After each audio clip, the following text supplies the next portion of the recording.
Selamat malam Kak. Malam Kak, Alhamdulillah. Gimana nih hari ini kabarnya? kabarnya hari ini sih lumayan baik ya dari kemarin. Oke, lumayan baik ya. Berarti ini ada sesuatu ya. Iya, jadi memang ada yang pengen diceritain gitu juga nih sama kakak.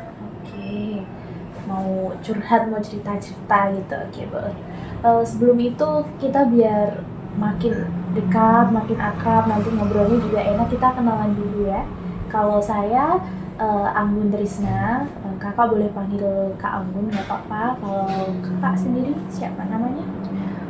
Nama saya Rizka Fajar, mungkin kakak juga bisa panggil Rizka atau terserah kakak mau panggil gimana. Oke, Kak Rizka ya. Iya, Kak Rizka saat ini kesibukannya apa? kesibukannya sekarang sih lagi kerja di rumah sakit di Semarang ini. Kerja di rumah sakit, Iya. di bidang apa Kak kalau boleh tahu?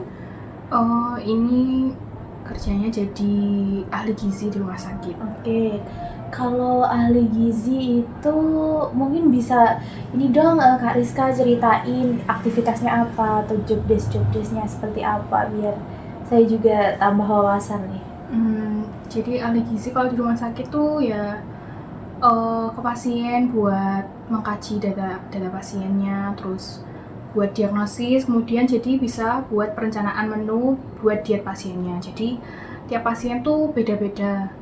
Kayak misal pasien mungkin dengan penyakit A nanti dietnya ini, dengan penyakit B nanti dietnya ini. Jadi proses itu ada sebelumnya tuh ada pengkajian gitu kayak ke pasien dulu buat menu, terus tapi kalau buat menu itu juga paling awal-awal aja sih karena udah ada perencanaannya, terus tinggal penentuan dietnya aja gitu. Dari tadi ini saya dengar kata-kata diet. Kalau orang awam ya Kak pasti ngiranya emang pasiennya harus disuruh kurus nih kayak gitu, ya kan? Soalnya setahu saya kalau misalnya yang namanya diet, ya diet memang kayak gaya hidup, pola hidup ya Kak, tapi identik ke ngurusin badan. Nah ini istilah kalau aslinya dalam gizi, ilmu gizi itu seperti apa?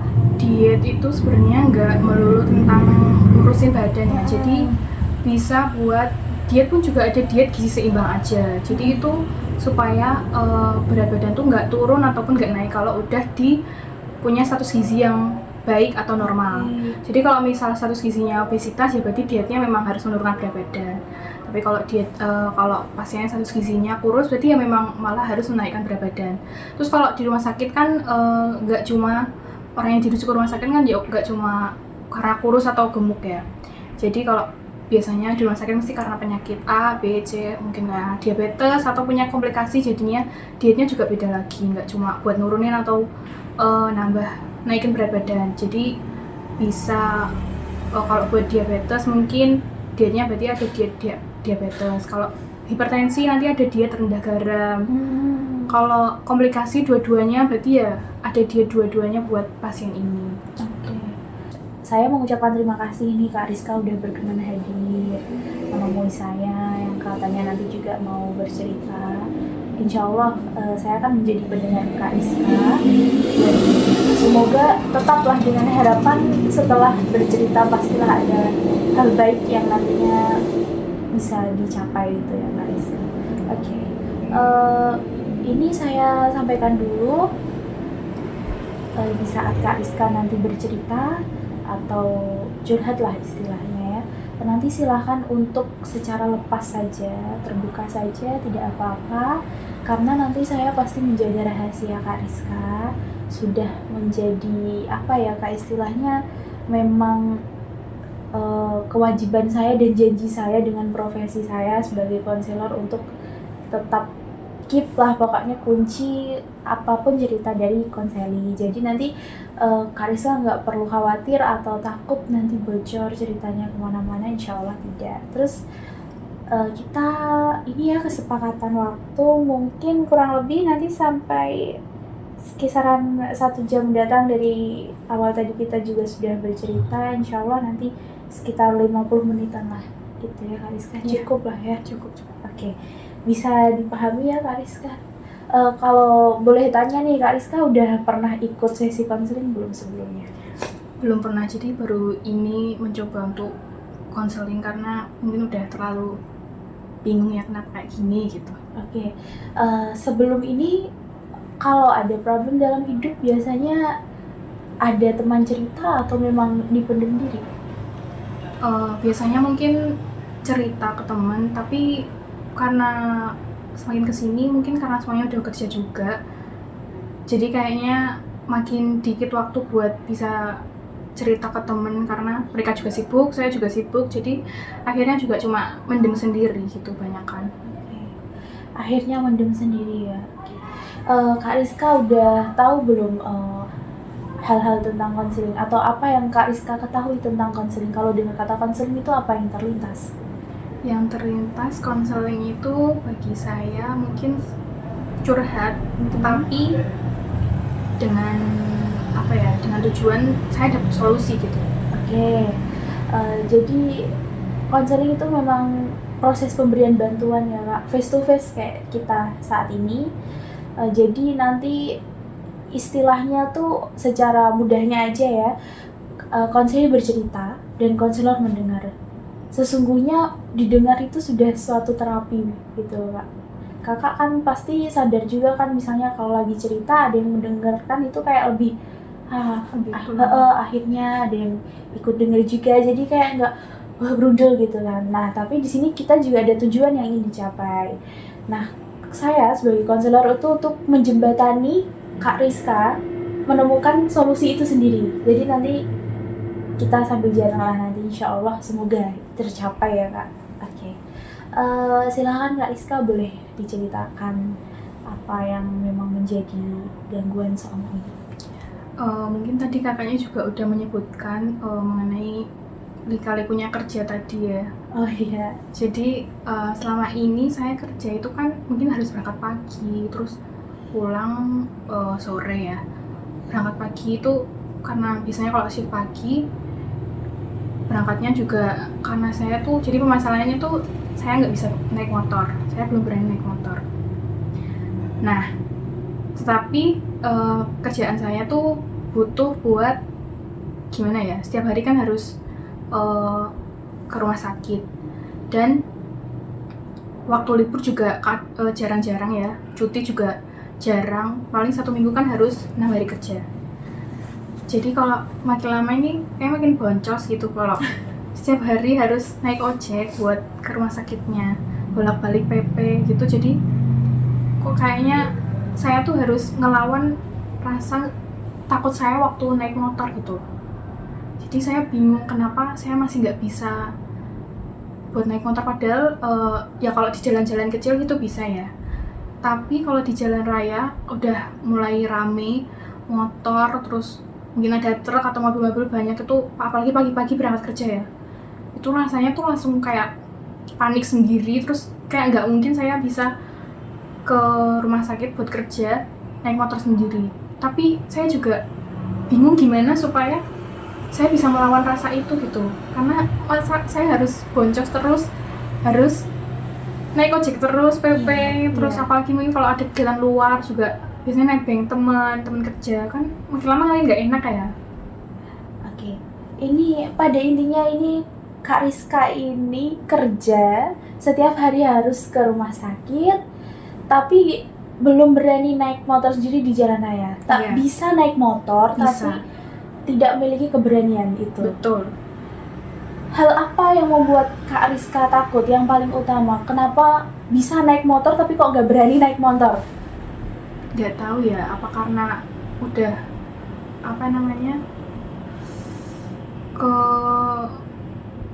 ini loh, rasanya tuh kayak aku emang takutan gitu, rasanya aku emang takutan, jadi kayak nggak berani. Dulu sih sempat ya kayak sampai naik motor tuh jatuh bareng sama saudara, itu jadi bikin saya makin nggak berani, padahal orang-orang bilang ya jatuh dari motor ya biasa gitu.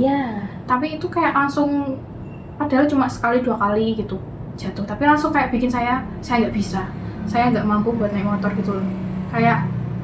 Kayak gampang menyerah, terus kayak aneh aja, kayak orang-orang latihan jatuh bangun juga biasa aja gitu, tapi saya ngerasa langsung kayak trauma, terus kayak nggak mau.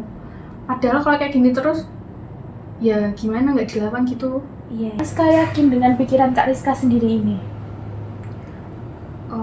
Yakin gimana maksudnya? Kayak ini aku mikir seperti ini tuh aku memang seperti ini, atau aku mikir kayak gini tapi enggak selalu melawan, atau memang Kak Rizka yakin kalau Kak Rizka tuh nggak bisa gitu. Nah itu yang kedua sih, yakin kayak nggak bisa gitu. Kayak mungkin emang ada orang yang nggak bisa kali naik motor, saya ngerasanya kayak gitu. Saya terus tapi gimana, saya masa saya nggak mau mandiri, nggak bisa mandiri sendiri buat udah kerja gitu, masa mau terus kayak gini. Tapi juga ya itu masih mikir kayaknya emang ada orang yang nggak bisa, tapi juga harus pengen ngelawan, tapi masih ada rasa kayak nggak bisa gitu. Kalau melihat orang-orang di sekeliling Kak Rizka yang bisa naik motor, bisa istilahnya Kak Rizka juga Kak Rizka juga bisa naik motor sih, maksudnya dia berani, terus setiap hari kerja dia bawa kendaraan sendiri, itu bagaimana perasaan Kak Rizka? Apakah iri atau sebel atau termotivasi atau seperti apa?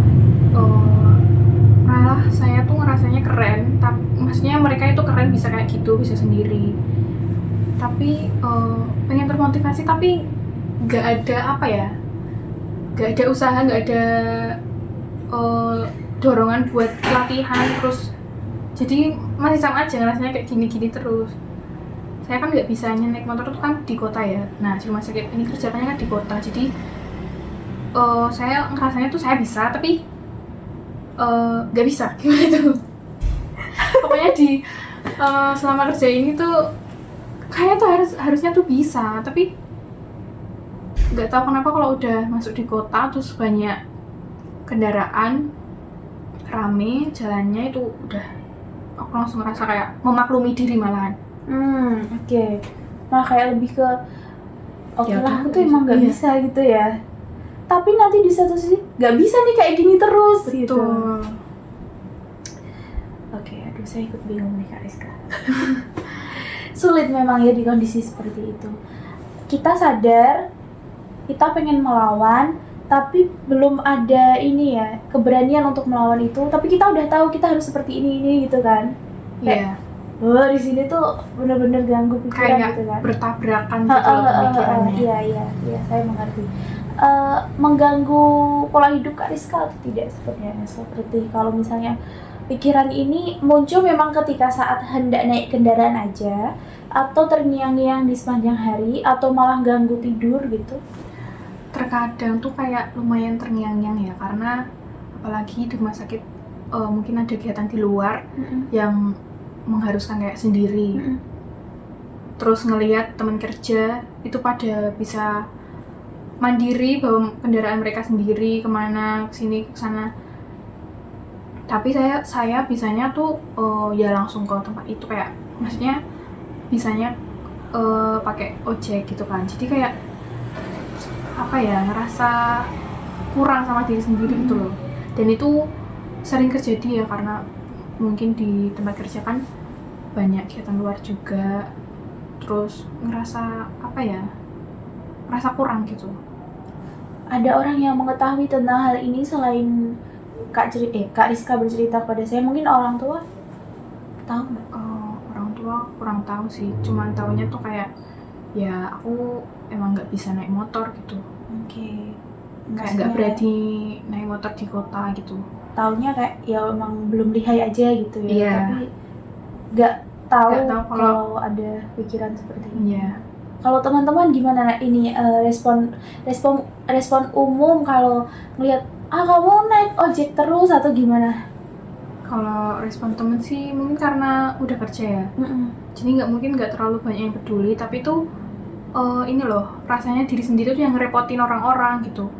Kayak mungkin sering nebeng kalau misal ada kegiatan di luar, atau apa ya, mungkin kalau dulu kuliah sih mungkin teman-temannya masih pada nanyain gitu. Terus tapi kalau sekarang udah kerja, rasanya kayak ngerepotin aja dan kayak nggak kompeten gitu, kayak nggak maksimal gitu diri sendiri tuh. Kayak harusnya tuh kamu udah bisa gini, kayak nargetin diri ini, tapi itu masih belum gitu. Masih belum ya. Oke. hal yang paling membuat Kak Rizka takut, maksudnya pikiran yang paling mengganggu itu kalau mau naik kendaraan di jalan raya, yang paling bikin takut lah, takut jatuh atau takut apa atau gimana? Yang paling dahsyat.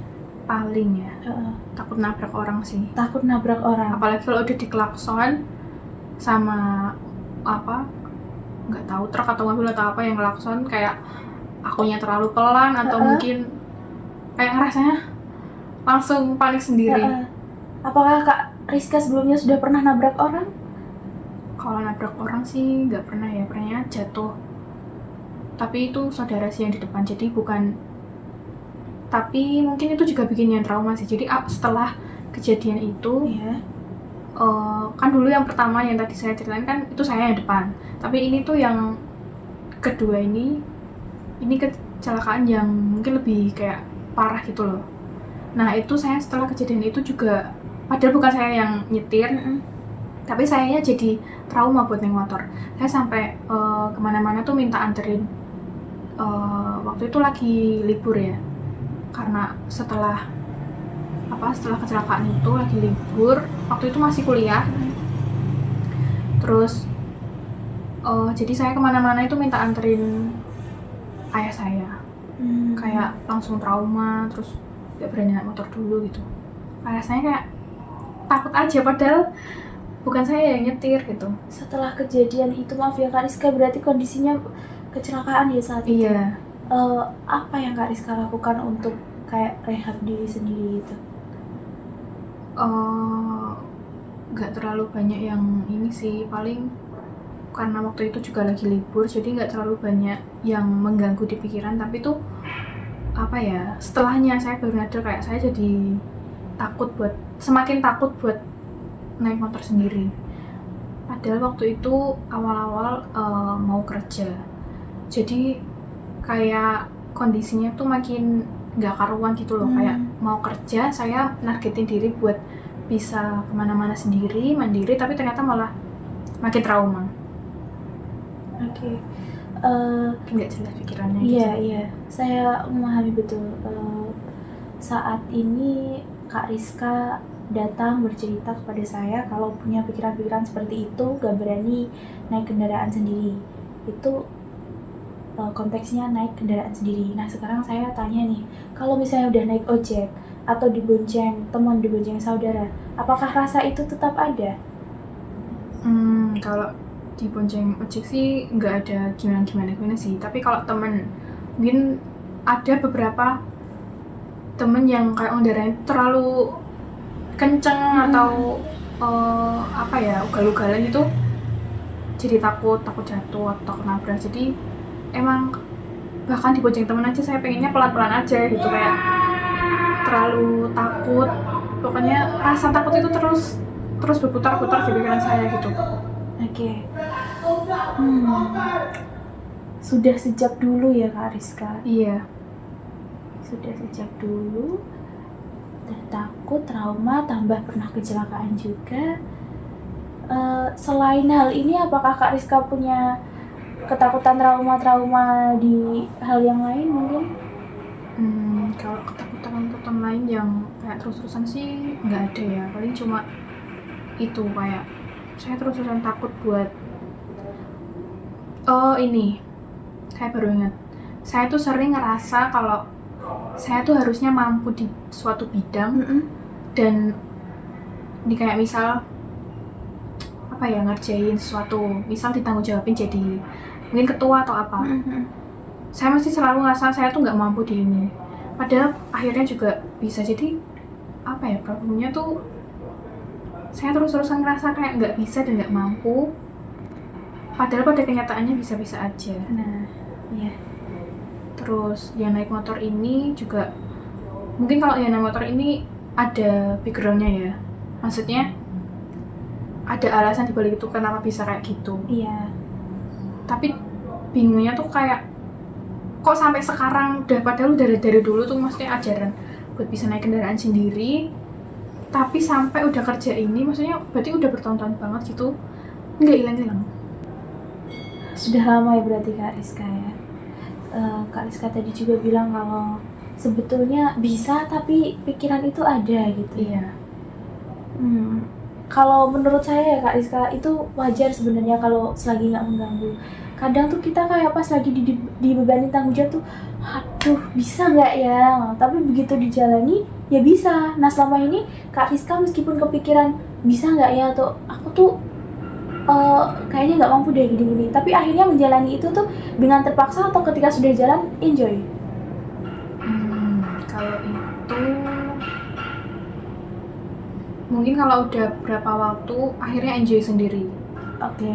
Tapi juga tergantung dengan keadaannya ya, maksudnya kalau lingkungannya ternyata mendukung dan menyenangkan, buat saya enjoy. Tapi kalau ternyata benar-benar nggak mendukung buat aku tuh bisa melewati semua tugas-tugas itu, jadinya tuh kayak terpaksa. Jadi nggak melulu terpaksa sih.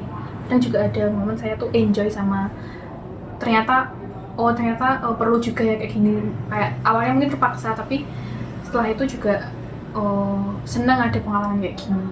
Nah, itu Kak Rizka bilang ada rasa enjoy gitu kayak itu. Nah, ini bisa jadi ini ya, bahan untuk nanti Kak Rizka berani naik motor. Ini pasti ada rasa enjoy nanti kalau naik motor kayak, wah ternyata nggak semenakutkan ini gitu loh. Nah, sekarang saya tanya nih, apa sih konsekuensinya ya yang Kak Rizka tahu kalau Kak Rizka terus berpikiran seperti ini? Konsekuensinya apa dalam kehidupan Kak Rizka? Kalau Kak Rizka terus mikir aku nggak bisa naik motor gini. Yang pertama itu tadi ya, boncos, oke. Yang kedua, saya bakal ngerasa nggak percaya diri dalam beberapa hal, bukan hanya naik motor, oke. Kayak padahal cuma karena itu, tapi kayak ngerasanya saya kayak nggak mampu gitu, kayak kurang gitu. Terus mungkin hubungannya sama teman kerja juga kali ya, kayak ngerasanya jadi nggak nyaman karena dari saya tuh kayak nggak enak buat terus-terusan nebeng sama mereka kalau misal lagi ada kegiatan bareng kayak gitu. Iya. Berarti tadi intinya Kak Rizka udah paham konsekuensinya kalau terus berpikiran seperti itu. Kalau mikir itu terus, nanti endingnya boros, terus nggak percaya diri sama hubungan dengan teman-teman, relasi dengan teman-teman. Oke. Sekarang mari kita rumuskan tujuan bersama kita Kak Rizka. Gimana nih? Ini pengennya jadi seperti apa nih? Arahnya kemana nih? Pengennya sih bisa melawan rasa itu ya, rasa takut itu. Karena yang ada di pikiran tuh harusnya aku bisa, tapi nggak tahu gimana caranya gitu loh. Kayak gimana caranya buat ngelawan itu, karena terus-terusnya yang ada di pikiran tuh malah kadang tuh maklumi itu. Jadi kayak pengen tahu gimana caranya bisa melawan itu, kayak biar bisa naik kendaraan sendiri. Oke. Tujuan kita bersama ya, pokoknya gimana caranya melawan pikiran itu biar nggak lagi kepikiran hal seperti itu, dan bisa naik kendaraan sendiri. Oke, ini saya sampaikan kepada Kak Rizka. Tadi saya menangkap apa yang sudah Kak Rizka katakan pada saya, bahwa sebenarnya tadi saya disuruh teman saya buat naik motor di depan nggak seburuk itu. Teman saya juga merasa kamu tuh bisa gitu kan. Nah itu bisa. Nah gimana nih? Saat itu gimana nih? Bisa diceritakan kenapa akhirnya berani? Kepaksa kah atau gimana kok bisa dan sampai diakui oleh teman Kak Rizka kalau kamu tuh sebenarnya bisa-bisa aja loh gitu? Waktu itu sih ya kepaksa ya, karena teman-teman kayak udahlah nyoba aja, karena masa mau kayak gini terus boncengin temen tuh, itu jauh Kak Rizka? Iya. Bagaimana keadaan lalu lintas saat itu? Rapat? Oh, itu nggak terlalu rapat sih, jadi mungkin itu yang membantu nggak sepanik itu. Maksudnya tetap bisa, jadinya karena itu nggak terlalu ramai. Saat itu apa yang Kak Rizka rasakan ketika mengendarai kendaraan yang akhirnya wah aku ternyata tuh bisa? Apakah ada rasa bangga atau lebih didominasi rasa takutnya saat itu? Ya rasa seneng, rasa bangga, kayak oh gini, kayak rasanya tuh apa ya, langsung ngerasa seneng aja sama diri sendiri ternyata bisa. Tapi gimana ya, kayak bingung, rasanya tuh kayak itu semu gitu. Kayak wah, padahal udah kesenangannya saat bisa, tapi mungkin rasanya kayak gitu, kayak aku tuh kayak nggak beneran bisa gitu. Berarti naik motor hawanya kayak tadi tuh mimpi loh sebenarnya gitu ya. Mungkin kayak gitu. Setelah sampai di tujuan dan akhirnya Kak Rizka selamat, tidak seperti bayangan-bayangan yang biasanya terlintas, apakah ada kepercayaan diri yang meningkat atau masih stuck? Sedikit, nah itu tadi hanya kayak semu kayak sesaat aja, kayak saya seneng bisa naik motor, tapi kayaknya sebenarnya emang nggak bisa, kayak itu emang karena terbantu sepi, dan tapi sebenarnya itu waktu malam-malam sih, jadi sebenarnya lebih ngeri lagi ya. Menurut saya kalau malam tuh naik motor tuh lebih ngeri lagi, tapi ya itu kayak rasanya cuma sesaat aja gitu. Setelah itu saya ngerasa masih kurang, saya kayak nggak benar ya bisa deh gitu. Oke. Cukup aneh ya pemikirannya. Nggak tahu itu emang yang terlintas di pikiran saya. Iya. Ketika Kak Rizka naik kendaraan, kemudian teman Kak Rizka tahu kalau sebenarnya Kak Rizka ada kemampuan untuk bisa, apakah ada apresiasi yang keluar dari mulut teman Kak Rizka? Oh, ada. Ya, ada. Iya. Seperti apa? Saya boleh tahu? Nah itu bisa, kamu tuh bisa yo, kamu tuh cuma takut aja, kamu tuh cuma perlu latihan apa, kamu tuh bisa gitu. Setelah mendengar kalimat apresiasi dari teman Kak Rizka, apa yang Kak Rizka rasakan? Perasaannya bagaimana? Pastinya seneng, tapi masih ngerasa belum bisa. Nggak tahu apa yang sebenarnya yang saya harus capai supaya saya tuh benar-benar ngerasa saya bisa gitu. Kayak itu belum cukup buat saya ngerasa bisa. Meskipun teman-teman udah kayak istilahnya udah proof gitu. Iya. Tapi saya sendiri belum ngerasa cukup. Baik. Bagaimana dengan kebiasaan Kak Rizka di setiap harinya? Apakah Kak Rizka sering mengucapkan afirmasi positif untuk diri sendiri atau tidak pernah? Tidak pernah. Mungkin diri ini terlalu jahat ya. Iya. Kak Rizka yang bilang seperti itu. Untuk kadar rasa syukurnya, apakah wah aku ternyata, maksudnya syukur itu untuk apresiasi diri sendiri, ternyata aku hebat, ternyata aku bisa, apakah di setiap harinya pernah berterima kasih pada diri yang sebegitu dalam Kak Rizka mampu melewati hari-hari Kak Rizka? Untuk aspek yang ini, yang naik kendaraan ini nggak pernah. Tapi untuk lain-lainnya mungkin kadang-kadang iya. Oke. Cuma ya emang banyak kan lupa untuk berterima kasih pada diri sendiri mungkin. Jadi kayak terlalu keras, tapi ya nggak tahu gimana cara keluar dari kebiasaan seperti itu dan pemikirannya seperti itu. Sebenarnya itu salah satu hal yang bisa membantu. Ketika kita berusaha untuk berbicara dengan diri kita sendiri atau self-talk, bicara diri, itu kita sedang benar-benar masuk ke dalam diri kita memahami, merenungi, mengerti apa kekurangan kita, mengerti apa kelebihan kita, dan bagaimana caranya untuk kita menata diri. Terus istilahnya tuh seperti mengurai benang yang benar-benar ruwet dalam kehidupan, khususnya kalau setiap hari, setiap mau tidur, terus kita kayak renungan dulu. Nah itu membantu sekali Kak Rizka. Kak Rizka pernah nggak melakukan seperti itu? Atau tidur udah capek lah, nggak usah pakai ini itu atau bagaimana? Tidak pernah. Oke. Kak Rizka ini masih ada sisa waktu. Kita lanjutkan untuk tekniknya. Semoga ini bisa membantu dan juga bisa diamalkan Kak Rizka setelah ini. Kita akan latihan untuk bicara diri atau self-talk. Jadi nanti saya akan contohkan kepada Kak Rizka, kemudian nanti Kak Rizka bisa coba. Sebelumnya saya mau tanya, sebelum kita masuk ke teknik, Kak Rizka pernah sebelum memulai hari itu mengucapkan kalimat-kalimat baik, kayak gampangnya istilah semangat untuk diri sendiri, paling nggak minimal semangat Rizka untuk hari ini, ke diri kita sendiri, diri Kak Rizka sendiri. Kalau pagi kadang-kadang iya, kayak lagi moodnya lagi baik, sepertinya hari ini akan baik, dan oh ya semangat, kayak pagi-pagi masih moodnya masih baik sih pernah ya, tapi ya nggak setiap hari kayak gitu. Apa yang Kak Rizka rasakan setelah Kak Rizka mengucapkan kalimat seperti itu? Moodnya jadi makin baik lagi sih, kayak jadi menjalani hari itu kayak lebih semangat dan lebih tertata gitu. Oke, ada energi baik ya yang masuk dalam tubuh. Oke, kata-kata yang kita ucapkan, kalimat yang kita utarakan itu sebenarnya adalah energi kita untuk bangkit. Nah, di sini saya tekankan pada Kak Rizka, sering-seringlah mengucapkan kalimat-kalimat baik untuk diri sendiri. Baik itu bentuk syukur atas pencapaian atau harapan-harapan yang ingin dicapai. Mungkin kalau bentuk syukur ketika kita hendak tidur. Nah, kalau ucapan-ucapan untuk mencapai harapan-harapan kita setiap memulai hari sebelum Kak Rizka bekerja.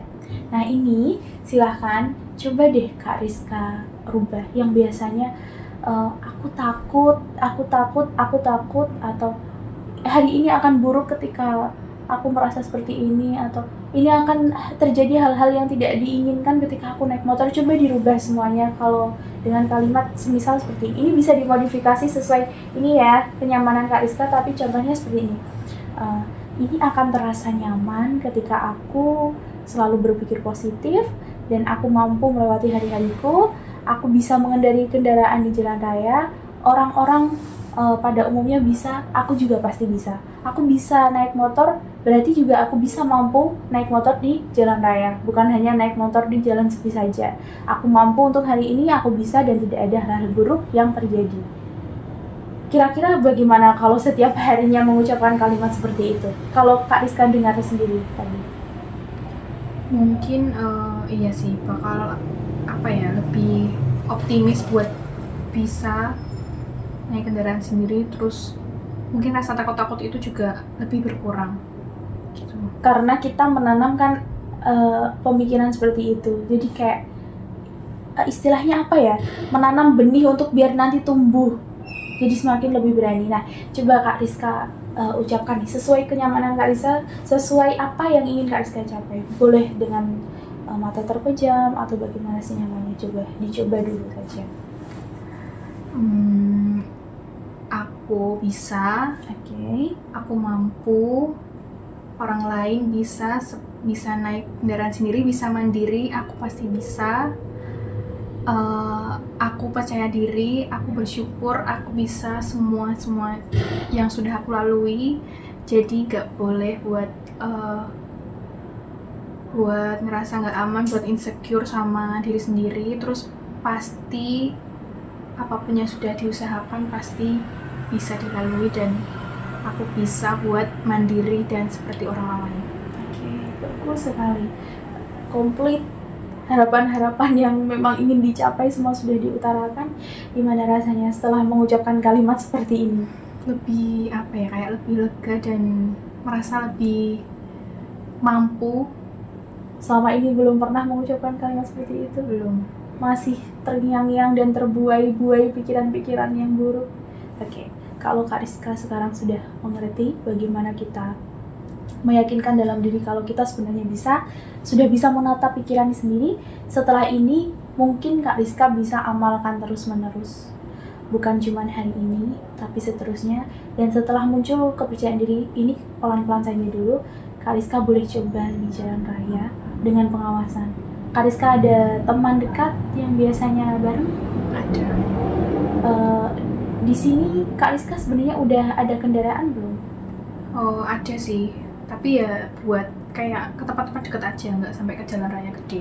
Nah, ketika Kak Rizka sudah mulai percaya diri dan mampu, dicoba ya, tapi dengan ini, dikawal sama temennya, sembari belajar teknik-teknik mengendarai di jalan raya. Kalau misalnya ramai gimana gitu. Nah, sekarang ada lagi nih, Kak Rizka tahu kartun Adit dan Sopo Jarwo? Tahu. Nah, Kak Rizka tahu tokohnya yang anaknya tubuhnya gendut. Nah, Dennis. Itu gimana menurut Kak Rizka, Dennis itu? Dennis itu juga, jadi kayak mirip dengan apa yang saya alami gitu. Dia terus takut, tapi ternyata setelah dia lawan, dia bisa. Dan bahkan kalau dalam kartun tuh, dia mampu melebihi apa yang... Dia digambarkan sampai superhero, sampai... kayak lebih dari kemampuannya yang dia mampu sebenarnya tuh lebih gitu loh. Ya kan? Itu Kak Rizka tahu kan awalnya disuruh apa sama Adit? Afirmasi itu. Iya, kayak Dennis, tutup mata kamu, bayangin. Nah, dia terus bayangin dia jadi superhero, dia ada ini di belakang, dia Oh, bisa iya. terbang dan lain-lain, dan akhirnya dia bagaimana? Bisa? Dia bisa melalui, dia mampu Nah akan itu, melebihi. itu bisa jadi model yang Oh iya, dicontoh sama Kak Rizka nih. betul. Ya, kalau ternyata kekuatan pikiran itu sedahsyat itu ngefek ke actionnya kita. Kalau kita terus-terusan gak bisa. Sebenarnya dari diri kita sendiri. Betul. Nah, Denis tutup mata kamu, bayangin, dia cuman bayangin ya, meskipun ini emang kartun ya. Iya. Tapi adalah sedikit sangkut pautnya sama Betul. kehidupan nyata ya Kak Rizka. Oke. Gimana nih Kak Rizka, udah siap untuk melakukan bicara diri self talk kemudian mencoba? Mungkin akan mulai coba besok hari, jadi dari mulai mau kerja akan mengafirmasi diri positif buat semangat dan optimis, terus biar makin percaya diri juga sama teman-teman kerja. Oke. Berarti sudah siap ya untuk mempraktikkan ini. Siap. Oke. Sudah siap juga untuk menonton Denis. Maksudnya ini bisa jadi modelnya aku nih gitu. Betul. Oke. Kak Rizka, ini sebentar lagi waktu kita berakhir, tapi sebelum itu saya juga ingin menanyakan perasaan baru nih, new feeling Kak Rizka atau pemahaman baru Kak Rizka setelah kita cincong ini, kita konseling ini, seperti apa nih? Boleh diceritakan, dijelaskan? Mungkin bisa dilihat dari raut wajah saya jadi lebih ceria, jadi lebih plong, kayak lebih yakin sama diri sendiri gitu sih. Kayak gak melulu ngerasa takut terus. Mungkin memang harus mencoba lagi, jadi itu wajar gitu buat latihan, dan gak semua orang juga kemampuannya sama langsung bisa naik motor dan berani. Jadi saya lebih yakin buat mencoba lagi buat tetap lebih plong dan tetap meyakini mencoba buat melawan itu gitu.